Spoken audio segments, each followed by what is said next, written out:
Hello everybody, I got a taste test for you. Two different kinds of cookies. We have Nestle Toll House Peppermint Cocoa. It's like a chocolate cookie with red and white peppermint chocolate chunk things.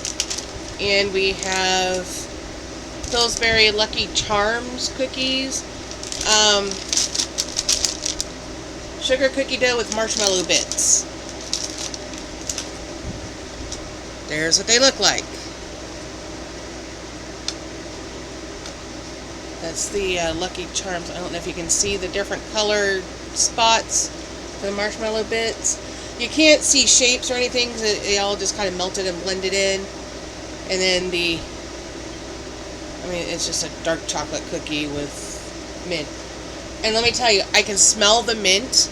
And for somebody like me whose nose only works part-time, that's saying something. It must be pretty strong because I can smell it. I know when I was breaking apart the cookie dough to put it on the trays, and I licked my fingers, I could really taste mint too.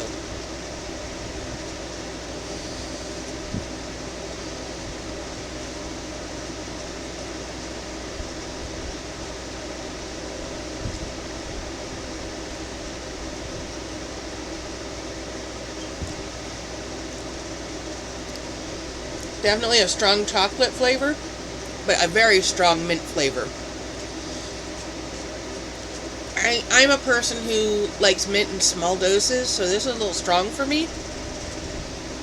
But they're not bad. I just have plain old boring milk, so.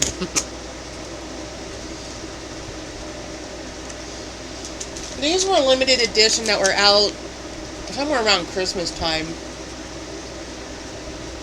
I don't know if they'll be coming back again. You know, they like to do a lot of yearly kind of limited edition things, so maybe it'll come back out again at the holiday season. They've been in my fridge forever. I'm surprised that they still did their thing because they've been in my fridge for a long time. Okay, so these are my Lucky Charms.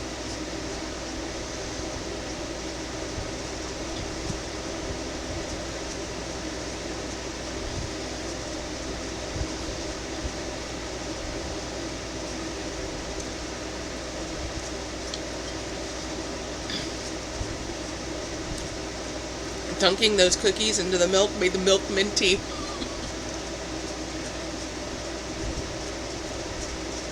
So now these taste minty.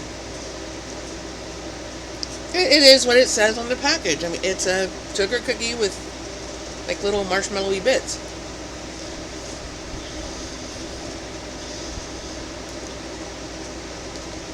They're fine. We just recently found these, so I don't know. I have only seen them the one time when we bought them. I don't know if they're still available or if we caught it at the end of the cycle. I would have thought they would have been out for St. Patrick's Day, but we found them in the end of May. I've only had these in my fridge a couple weeks.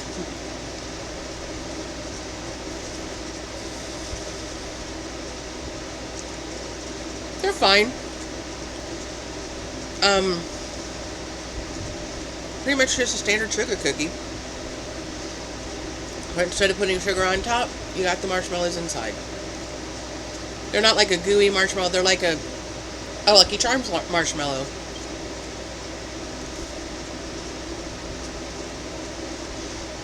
If you like Lucky Charms, you might like those. Overall, they're fine. I make better cookies, but I was lazy, so these will do in a pinch.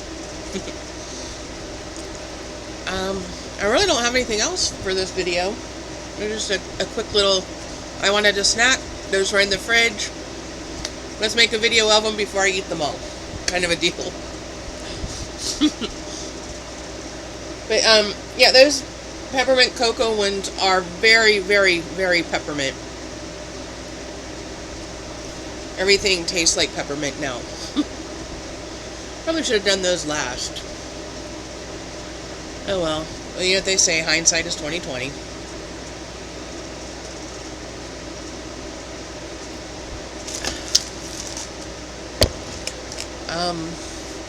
Sometime in the next week, I should be getting another Temu haul. They just shipped today, so they're saying it could be anywhere from like Monday to Friday. So I'll usually get things pretty quickly, so hopefully it'll be like Monday or Tuesday.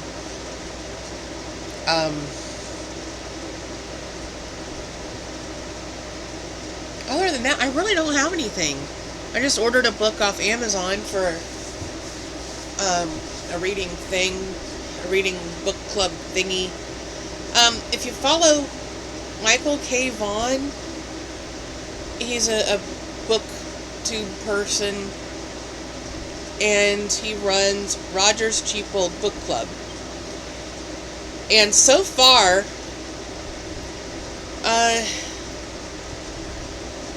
I read 2 of the books. I think he started in like February.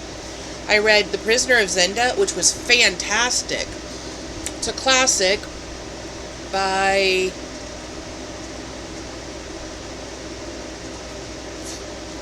Anthony Hope? Something Hope. Anthony Hope, I think. I know how to find out. Duh, look it up. You just read it on the phone. It was on Hoopla. So I got the audiobook off Hoopla. And the neat thing about Roger's Cheap Old Book Club is all of the books are public domain and available through Project Gutenberg. Prisoner of Zenda was Anthony Hope. It was fantastic. A man wanted to go to this country that he'd never been. And it just so happened that on his way there, he stopped at this house, and at this house was the king who was being crowned the next day. But the king got so drunk he couldn't go, and this guy happened to look exactly like the king, except that he had a beard and the king didn't, so they shaved off his beard and sent him to be crowned king in the king's place, just so that people wouldn't suspect anything, because the king's brother was trying to steal the throne and kill the king. So I was kind of getting like Prince and the Pauper vibes because of the switching the people, because they looked alike. But I was also thinking maybe a little bit of Man in the Iron Mask, but I haven't read that, so I'm not sure if I'm getting the right vibe from that. But that came to my mind when I was reading or listening to it. It's not terribly long, but it's a good story. There's a lot of action, a lot of like sword fights and blowing up people, and yeah, they had to raid this prison castle place to rescue the king, and so yeah, definitely worth a read. The other one that I read for the Cheap Old Book Club was Lone Star Ranger by Zane Grey, which is pretty standard Western fare. It's got the usual tropes, you know. Guy's accused of being a bad guy, but he's really not the bad guy. But the bad guy's terrorizing all these people, so he has to go and rescue the people or save the people or whatever.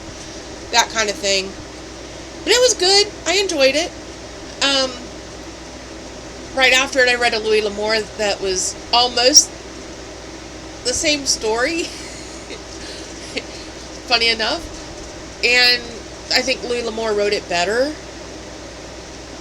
Zane Grey wrote it first, Louis L'Amour wrote it better. Now, the interesting thing with Zane Grey is where I live now, his first books, the first couple books, Betty Zane, and there's a couple that go with it, are about this area. So that's kind of neat. He's from Zanesville. I mean, Zanesville's named after him, so, you know. And that's just a couple hours north of here. So, Zane Grey's more or less a local guy. At least an Ohio author. But yeah, those two were definitely good. And the one I just ordered because my library didn't have it.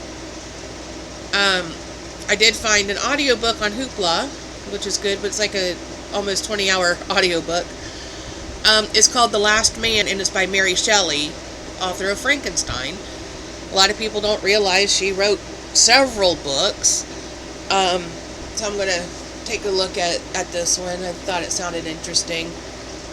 And I'd like to read something else by her. I loved Frankenstein. I've read it 2 or 3 times. So I think... I think I would like to read something else by her. So since that was the next one coming up for July, I figured I'd go ahead and read that. I don't remember what the other books were that were for the book club. But I figure, I'm not really following it that closely. But he just mentioned, I just watched a video of his, and he just mentioned the one for July, and I thought, yeah, that sounds good. So I ought to have it here in a couple days. It's said it should be delivered by Wednesday, so. And I had a couple other books already ordered, so I'm hoping everything comes all at once. I have a mini book haul from Amazon, 3 whole books, but I forget what the other books are that I request. One was an Iris Murdoch, The Sea, but I don't remember what the other book was that I ordered. I think it was another one of hers. Severed Head, maybe? Anyway, my library didn't have it, so I wanted to read it. And I think that's really it for now. So I'll let you go before this gets too carried away. You know how I like to ramble. I'm always talking way longer than I should. So we'll see you in the next one. Remember to do all the YouTube things. Comment, like, share, subscribe. Ring the bell icon to be notified of future uploads should the YouTube gods deem it worthy. And we'll see you in the next one. Probably sometime next week. Either a book haul or a Temu haul or both. I don't know. We'll see. Bye-bye.